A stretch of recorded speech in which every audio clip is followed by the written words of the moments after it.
depende del objetivo principal que tiene la comunicación de crisis, que es la aportación de certidumbre, que es una crisis, variables no controladas, un proceso de estrés social, además de personal obviamente, ¿sí? Y lo que se busca generalmente son certezas. Y las certezas no equivalen a buenas noticias. La tentación de la política muchas veces es confundir certeza con buenas noticias. Vamos a imaginar que se corta la luz, ¿sí? Y no sé cuándo viene. De golpe, si me dicen viene en 36 horas, es una pésima noticia. Pero yo tengo una certeza para poder acomodarme, para poder tomar previsiones.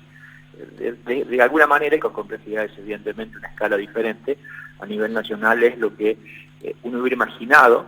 Sería mucho más interesante haber escuchado en boca del presidente que se supone que en crisis políticas, a diferencia de una crisis empresarial, es la máxima autoridad posible la que puede transmitir seguridades y certezas. Es eso, ¿no? Es un derrotero, es un camino muy claro de hacia dónde vamos. En parte existió porque se dejó entrever de la propia voz del presidente y mucho más en la fase económica en la conferencia posterior encabezada por el ministro Dujogne.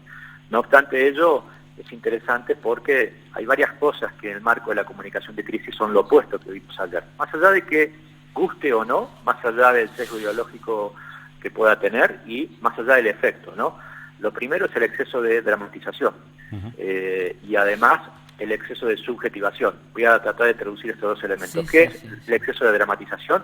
Cuando literalmente se ve una puesta en escena, ¿sí?, dedicada básicamente a producir emociones y no necesariamente a transmitir noticias, ¿sí?, o este camino de certidumbre hacia adelante.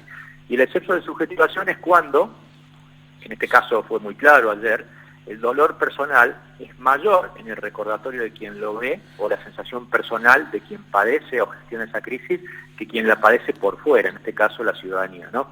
Entonces, esto es interesante porque todavía, me imagino, habrá estudios rápidos, yo no los he visto, pero sí he tenido acceso a varios estudios en redes sociales, en donde más o menos de todo lo que se habló ayer, el 73% se mostró negativo o enojado con el discurso y el elemento principal dominante en esa reacción fue la ira, el enojo, ¿sí? Mientras que el 27% se mostró muy favorable y el elemento más importante que valoró es la confianza.